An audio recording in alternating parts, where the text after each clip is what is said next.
Hello student. तो आज हम लोग जैक बोर्ड केमिस्ट्री का सेट नंबर 5 स्टडी करने वाले हैं। जैसा कि आप देख रहे हैं यहाँ पे बिल्कुल 35 प्रश्न हैं। जैसे फर्स्ट क्वेश्चन है बच्चों की, कह रहा है कंस्टिट्यूएंट्स पार्टिकल ऑफ CCl4। क्या है बच्चों? कार्बन टेट्राक्लोराइड बोल रहा है। वो किन पार्टिकल से मिलके बने हैं? आयन से हैं कि एटम से हैं कि मॉलिक्यूल से हैं या नन ऑफ दिस? बच्चों कार्बन टेट्राक्लोराइड जो है मॉलिक्यूल्स से मिलकर बने हैं, ठीक है ना। तो यहाँ पे करेक्ट ऑप्शन फर्स्ट का बी लिखोगे, आयन और एटम ना दोगे, ठीक है ना। यहाँ पे फर्स्ट का क्या होगा बच्चों? बी करेक्ट ऑप्शन होगा कि कंस्टिट्यूएंट पार्टिकल जो है CCl4 का वो मॉलिक्यूल्स हैं। ओके, सेकेंड क्वेश्चन देखो बच्चों क्या कह रहा है। Oil use to add froth agent in froth flotation process. ये कौन सा ऑयल है? तो बच्चों बहुत अच्छा सवाल है कि हम लोग ना पाइन ऑयल को यूज़ करते हैं, ठीक है ना। फ्लोथिंग एजेंट के रूप में फोर्थ फ्लोटेशन मेथड में बच्चों हम लोग पाइन ऑयल को यूज़ करते हैं। तो क्वेश्चन नंबर 2 का ऑप्शन सी जो होगा बच्चों करेक्ट होगा। तीसरा सवाल देखो, कह रहा है मेटल हैज FCC अरेंजमेंट। बच्चों FCC face centred cubic unit cell को बोला जा रहा है, जहाँ पे एटम जो होंगे आपको 4 मिलते हैं और एज लेंथ दे दिया है बच्चों यहाँ पे 400 पिकोमीटर, ठीक है ना। तो हमसे इसको में एटॉमिक रेडियाई पूछ रहा है। बच्चों आप face centred cubic unit cell में देखोगे तो एटॉमिक रेडियाई जो हो जाएगा बच्चों, वहाँ पर आपको दिखेगा कि 4r जो होता है √2a के बराबर होता है। कितना के बराबर? 4r जो होता है √2a के बराबर होता है, ठीक है ना। तो हमसे यहाँ पे क्या पूछ रहा है? रेडियस पूछ रहा है। तो √2a/4 कर देंगे तो √2a का मतलब क्या हो गया? Length of unit cell. तो √2 × 400 करोगे, ठीक है ना। क्या मैंने बताया? 4r बराबर √2 × a, तो r बराबर क्या होगा? √2 × a अपॉन क्या कर देना? 400 कर देना, ठीक है। तो यहाँ पर जो आंसर्स आएगा बच्चों वो करीब 142 पिकोमीटर के आसपास आएगा। कितना आएगा? 142 पिकोमीटर। ओके, समझ में आ रहा है ना। तो इसके बाद हम लोग देखते हैं, देखो यहाँ पे मैंने बताया ना कि 4r जो हो गया वो कितना के बराबर हो गया? √2a, तो r बराबर √2a/4 हो जाएगा। उसके बाद आप √2 × a के जगह पे 400 दो, तो 4 और बाय 4, तो 404 से कट जाएगा तो 100 बचेगा। तो 100 को √2 1.414 आता है, तो 1.414 को हमने 42 के आसपास लिख दिया, ठीक है। तो यहाँ पे करेक्ट आंसर कितना हो जाएगा? 142।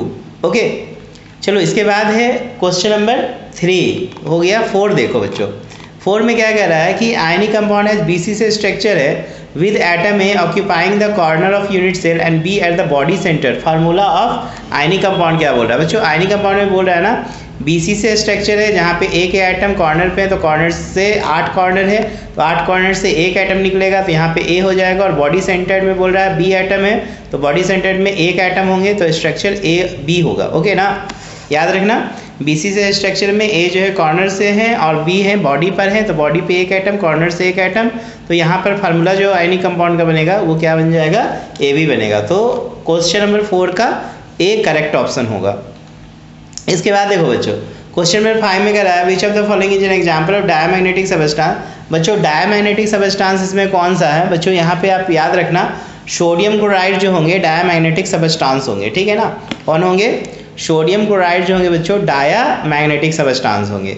ओके, इसके बाद देखो बच्चों डायमंड किस तरह का एग्जांपल है। बच्चों डायमंड जो है आयनिक है, मॉलिक्यूलर है, कोवैलेंट है और मेटालिक है। तो बच्चों बहुत बार क्वेश्चन पूछा गया है, ये डायमंड जो है एक प्रकार का कोवैलेंट सॉलिड होते हैं। तो 6 का ऑप्शन सी करेक्ट होगा। इसके बाद देखो बच्चों कह रहा है ratio of number of moles of solute to the total number of moles of solution. इसको हम लोग क्या बोलते हैं, ठीक है ना। इसको हम लोग क्या कहेंगे? तो देखो यहाँ पर बच्चों number of moles of solute of upon total number of moles of solution जो होता है वो मोल फ्रैक्शन कहलाता है। क्या कहलाता है? Mole fraction. क्योंकि मोलैलिटी में आप क्या करते हो? Number of moles of solute बटा वॉल्यूम ऑफ सॉल्यूशन निकालते हो। मोलैलिटी में number of moles of solute बटा मास ऑफ सॉल्वेंट निकालते हो। और PPM में तो हम लोग नंबर ऑफ जो पार्ट्स ऑफ सॉल्यूट होता है, ठीक है ना, और पूरे सॉल्यूशन में लेके इंटू 10⁶ करते हैं, ठीक। यहाँ पर जो होगा करेक्ट ऑप्शन जो होगा बच्चों 7 का C होगा। नेक्स्ट देखो कंडक्टिविटी बराबर क्या होता है? Dash into cell constant. बच्चों कंडक्टिविटी जो होता है कंडक्टेंस इंटू सेल कांस्टेंट के बराबर होता है, ठीक है ना। तो देखो कंडक्टेंस है कहीं पर, तो 8 का C जो है बच्चों यहाँ पे करेक्ट ऑप्शन है, ठीक है। कंडक्टिविटी बराबर कंडक्टेंस इंटू सेल कांस्टेंट, याद रखना। गैलेना देखो PBS किसका और है? तो स्वाभाविक लीड का और होगा, PBS है, गैलेना का फार्मूला होता है, तो यहाँ पे लीड जो होगा करेक्ट ऑप्शन होगा, तो 9 का बी करेक्ट होगा। इसके बाद देखो बच्चों क्वेश्चन नंबर 10 में क्या बोल रहा है कि the electronic configuration of chromium 3+।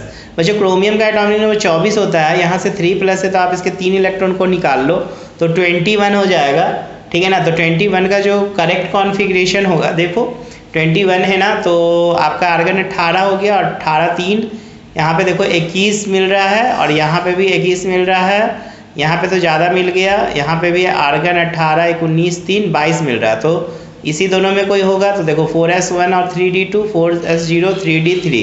तो बच्चों ये करेक्ट ऑप्शन होगा डी, क्योंकि सबसे पहले s में से इलेक्ट्रॉन निकलेगा, ठीक है ना। तो s के 2 इलेक्ट्रॉन बारी बारी से निकलेंगे, उसके बाद d से 1 इलेक्ट्रॉन निकलेंगे, तो करेक्ट ऑप्शन होगा आर्गन 4s0 3d3, ठीक है ना। तो 10 का डी करेक्ट लिखेंगे। बच्चों नेक्स्ट क्वेश्चन है ट्रांजिशन एलिमेंट क्या है, एस ब्लॉक है कि पी ब्लॉक है कि डी ब्लॉक है कि एफ ब्लॉक है। तो बच्चों यहाँ पे डी ब्लॉक एलिमेंट जो है ट्रांजिशन एलिमेंट कहलाता है, ठीक है ना। तो यहाँ पे 11 का सी करेक्ट ऑप्शन होगा। इसके बाद देखो कह रहा है phenol react with zinc dust to give, बड़ा अच्छा यहाँ पे रिएक्शन है। और जो फिनोल जो है जिंक डस्ट के साथ रिएक्ट करेगा तो यहाँ पे बेंजीन बनाएगा, क्या बनाएगा बच्चों, बेंजीन। तो 12 का ए ऑप्शन करेक्ट है।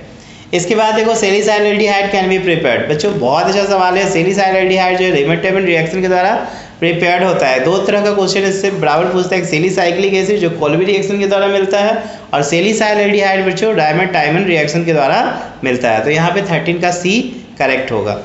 इसके बाद देखो बच्चों यहाँ पे हमसे IUPAC नेम पूछ रहा है। देखो कितने कार्बन है, 1 2 3, तीसरे कार्बन पे OH है, फिर 4 5 6। अच्छा काउंटिंग इधर से करें, लेफ्ट साइड से कि राइट साइड से। तो देखो यहाँ से हमें 1 2 3 पे OH मिल रहे हैं, इधर से गिनो 1 2 3 पे OH, दोनों तरफ से OH समान मिल रहे हैं। तो अब हमें काउंटिंग उधर से करना है जिधर डबल बॉन्ड हो। तो बच्चों डबल बॉन्ड इधर से है तो स्वाभाविक है 1 2 3 पे देखो ऑल हो जाएगा, और 6 कार्बन है, देखो 1 2 3 4 5 6, ठीक है ना। तो हेक्स हो जाएगा। और 5 पे कौन सा कंपाउंड होगा देख लो, यहाँ पे हेक्स हो गया, 1 पे इन हो जाएगा और 3 पे ऑल हो जाएगा, ठीक है ना। तो यहाँ पे करेक्ट ऑप्शन क्या हो जाएगा बच्चों, 14 का बी देख लो। 1 2 3 तीसरे पे है, यहाँ पे भी देखो 1 2 3 तीसरे पे है। तो यहाँ पे अगर आप देखोगे नहीं, ये तो चौथे पे आ जाएगा ना, तब तो गलत है। इधर से अगर काउंट करें तो अगर हम CH पे अगर इसको दे दे OH को, तो बोलना थोड़ा गलत लग रहा है ना। तो 1 2 3 तीसरे पे OH अगर लेते हैं, अच्छा इधर से भी तो आ सकता है। तो मेरे समझ से यहाँ पे कन्फ्यूजन हो रहा है ना, हेक्स 5 इन और 3 ऑल होगा या हेक्स 1 इन 3 ऑल होगा। तो यही करेक्ट होना चाहिए, हेक्स 1 इन, 1 पे देखो इन आ जाएगा और 3 पे ऑल आ जाएगा, ठीक है ना। क्योंकि आपको डबल बॉन्ड की भी प्रायोरिटी अब देनी है, क्योंकि दोनों तरफ से OH बराबर है। ऐसे यहाँ पे कॉन्सेप्ट क्या होना चाहिए बच्चों, OH को हमें प्रायोरिटी में देना है। तो देखो आप लेफ्ट साइड से गिनो या राइट साइड से गिनो, OH आपको 3 नंबर पे मिल रहा है। देखो 1 2 3, इधर से भी देखो 1 2 3। तो करेक्ट ऑप्शन होगा हेक्स 1 3 इन ऑल, ठीक है ना। 1 3 इन 3 ऑल, ठीक है ना। हेक्स 1 इन 3 ऑल। इसके बाद देखो कैल्सिनेशन इज यूज्ड फॉर। बच्चों कैल्सिनेशन कहाँ पे यूज़ करते हैं बच्चों, कैल्सिनेशन जो हम लोग कार्बोनेट ओर्स में यूज़ करते हैं। मैंने आपको बताया था ना रोस्टिंग और कैल्सिनेशन। सल्फाइड ओर्स हो तो रोस्टिंग, कैल्सिनेशन बोलना तो कार्बोनेट ओर्स, ठीक है ना। तो कैल्सिनेशन जो है कार्बोनेट ओर्स के लिए यूज़ किया जाता है। नेक्स्ट क्वेश्चन है क्वेश्चन नंबर 16 की, क्वेश्चन नंबर 16 में है number of Brevis lattice for cubic crystal. बच्चों ब्रेविक लैटिस जो होते हैं ना क्यूबिक क्रिस्टल के लिए, याद रखिएगा इसका नंबर 14 होता है, ठीक है। तो 16 का डी करेक्ट ऑप्शन होगा। इसके बाद देखो radius of atom in body centred cubic use, body centred cube of edge length a के लिए क्या होगा। तो बच्चों बॉडी BCC के लिए जो होता है एज लेंथ ए जो है A√3/4 होगा, ठीक है ना। याद रखना इसको, कितना होगा मैंने आपको बताया था सिंपल के लिए, फिर शुरू में अभी हम लोग डिस्कस किए थे FCC के लिए, और यहाँ पे BCC दिया हुआ है, ठीक है ना। तो कितना हो जाएगा कि द रेडियस जो हो जाएगा, रेडियस R जो हो जाएगा बच्चों A × √3/4। तो 4R बराबर यहाँ पे क्या हो जाएगा A × √3, ओके। यहाँ पे 17 का डी करेक्ट ऑप्शन होगा। इसके बाद देखो relative lowering in vapour pressure is equal to. बच्चों relative lowering in vapour pressure RL/VPM से पूछ रहा है, तो यहाँ पे मोल फ्रैक्शन ऑफ सॉलिड के बराबर होगा, ठीक है ना। तो 18 का सी करेक्ट ऑप्शन मारेंगे। मॉलिडिटी पूछ रहा है बच्चों, मॉलिडिटी कैसे निकालते हो, number of moles of solid बटा volume of solution in litre. तो देखो यहाँ पे number of moles of solid ले लेना 7.1 ग्राम Na2SO4 का, तो 7.1 बटा मोलर मास ले लेना Na2SO4 का, तो 2 × 23 प्लस सल्फर का कितना करोगे 32 प्लस 4 × 16 सबको जोड़ देना, नंबर ऑफ मोल्स निकलेगा बटा वॉल्यूम हो जाएगा 100, मिलीलीटर को लीटर में बदल देना, 1000 से डिवाइड कर देना। सबको सॉल्व करोगे बच्चों तो यहाँ पे करेक्ट ऑप्शन आएगा 0.5 m, ठीक है ना। इसके बाद देखो number of moles of NaCl in 3 litre of 3m solution. बच्चों 3m मॉलिडिटी दिया है, तो 3m मॉलिडिटी बराबर नंबर ऑफ मोल्स बटा वॉल्यूम ऑफ सॉल्यूशन होता है, तो 3m बराबर नंबर ऑफ मोल्स बटा वॉल्यूम हो गया 3, तो नंबर ऑफ मोल्स 3 × 3 बराबर 9 हो जाएगा, तो 20 का C करेक्ट होगा। चलो इसके बाद देखो बच्चों क्वेश्चन नंबर 21 बोल रहा है mole fraction of benzene of solution containing 30% by mass in carbon tetrachloride हमसे पूछ रहा है। बच्चों ये बड़ा अच्छा सवाल है कि हमसे पूछा है मोल फ्रैक्शन ऑफ बेंजीन, क्या पूछा है मोल फ्रैक्शन ऑफ बेंजीन। बच्चों यहाँ पे सबसे पहले मैं आपको बता दूँ, स्टेप बता रहा हूँ, फटाफट लिखना स्टार्ट करो। आप सबसे पहले मान लो कि मास ऑफ सॉल्यूशन को 100 ग्राम मान लो, C6H6 का जो दिया हुआ है बच्चों वैल्यू वो 30% है, तो 30% है तो 100 में 30 कितना हो जाएगा 30 ग्राम हो जाएगा। तो ये बेंजीन क्या चीज़ में मिला हुआ है, तो ये बेंजीन कार्बन टेट्राक्लोराइड में, तो कार्बन टेट्राक्लोराइड का हो जाएगा 100 में 30 माइनस कर दो तो 70 ग्राम हो जाएगा। अब क्या करो बारी बारी से आप नंबर ऑफ मोल्स निकाल लो बेंजीन का, नंबर ऑफ मोल्स निकाल लो किसका कार्बन टेट्राक्लोराइड CCl4 का निकाल लो, ठीक है ना। और उसके बाद जो है आप देखोगे तो यहाँ पर निकलेगा मोल फ्रैक्शन ऑफ बेंजीन। तो मोल फ्रैक्शन ऑफ बेंजीन फिर कैसे निकालोगे, तो क्या करना number of moles of benzene ले लेना बटा टोटल मोल्स ऑफ ले लेना सॉल्यूशन, कहने का मतलब बेंजीन का मोल्स प्लस कार्बन टेट्राक्लोराइड का मोल्स। तो इस तरह से आप सॉल्व करोगे बच्चों तो बेंजीन का मोल्स तकरीबन 0.458 आ रहा है, तो यहाँ पे देखो करीब आंसर 0.459 के आसपास होगा, ठीक है ना। समझे ना कैसे कैसे करना है। देखो मान लेना 100% में दिया है तो सॉल्यूशन 100 ग्राम होगा, बेंजीन 30 ग्राम, तो कार्बन टेट्राक्लोराइड 70 ग्राम, तो बेंजीन 30 ग्राम है तो इसका नंबर ऑफ मोल्स निकाल लेना, कार्बन टेट्राक्लोराइड 70 ग्राम है तो इसका नंबर ऑफ मोल्स निकाल लेना, ठीक है ना। और मोल फ्रैक्शन बराबर क्या करना number of moles of benzene बट्टा number of moles of benzene plus number of moles of carbon tetrachloride, तो 0.5459 आएगा उसी के आसपास। फिर देखो 22 में कह रहा है विच of the following is not a good conductor, ठीक है ना, इसमें कौन बढ़िया कंडक्टर नहीं है, ठीक है। तो बच्चों यहाँ पे सॉलिड NaCl, क्योंकि आपको मैंने बताया कि सॉलिड NaCl में पार्टिकल का इंटरेक्शन बहुत स्ट्रांग होता है, ठीक है, इसीलिए ये बढ़िया कंडक्टर नहीं माना जाएगा, बैड कंडक्टर होता है। जबकि एक्वस और मोल्टेन स्टेट में जो होते हैं NaCl गुड कंडक्टर होते हैं, वही कॉपर मेटल है तो ये तो गुड कंडक्टर है ही, तो करेक्ट ऑप्शन 22 का D होगा।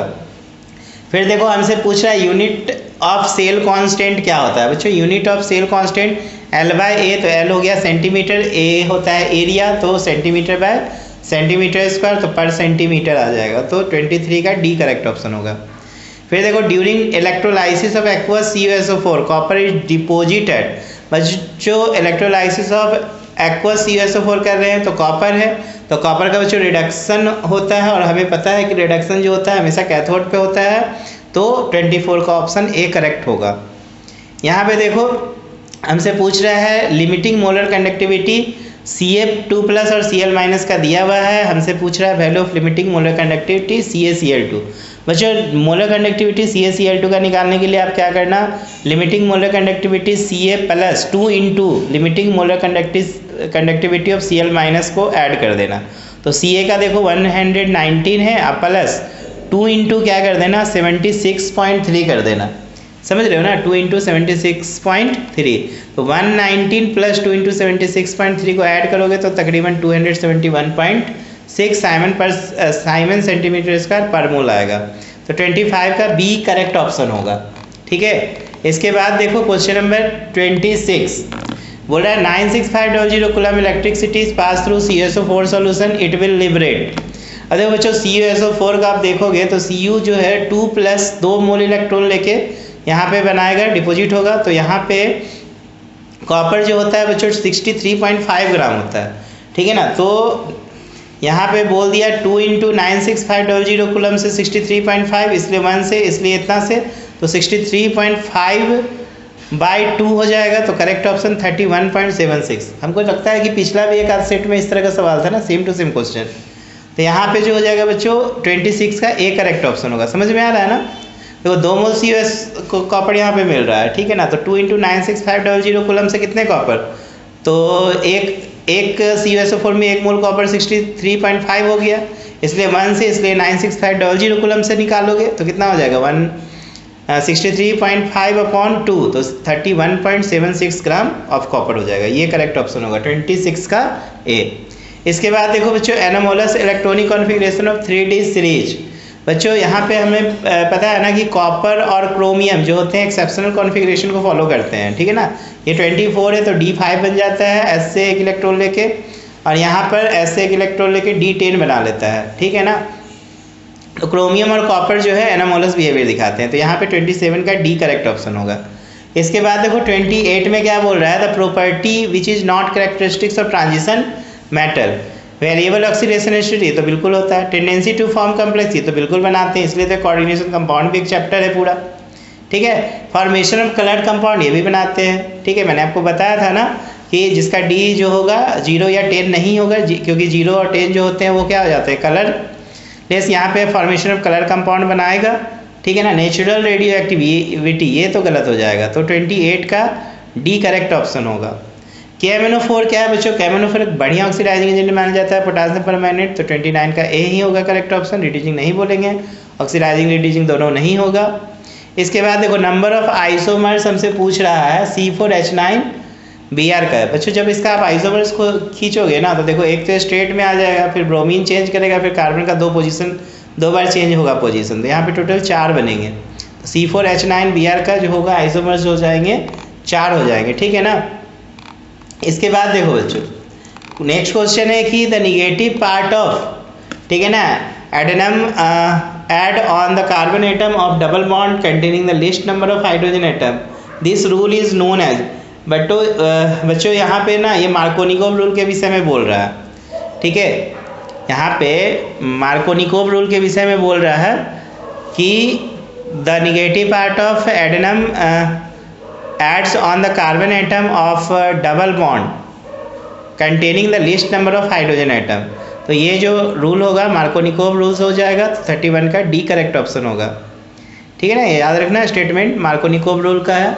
इसके बाद देखो बच्चों नेक्स्ट क्वेश्चन है, alkyl halide are immiscible in water through their polar because they react with water to give alcohol, ये तो बिल्कुल नहीं होगा। They can not form hydrogen bond, यही करेक्ट ऑप्शन होगा, ठीक है ना, कि alkyl halide is immiscible in water through they are polar because they can not form H bond with water, they are stable compound are not reactive, भी नहीं होगा। हाँ, तो ये करेक्ट ऑप्शन होगा 32 का बी।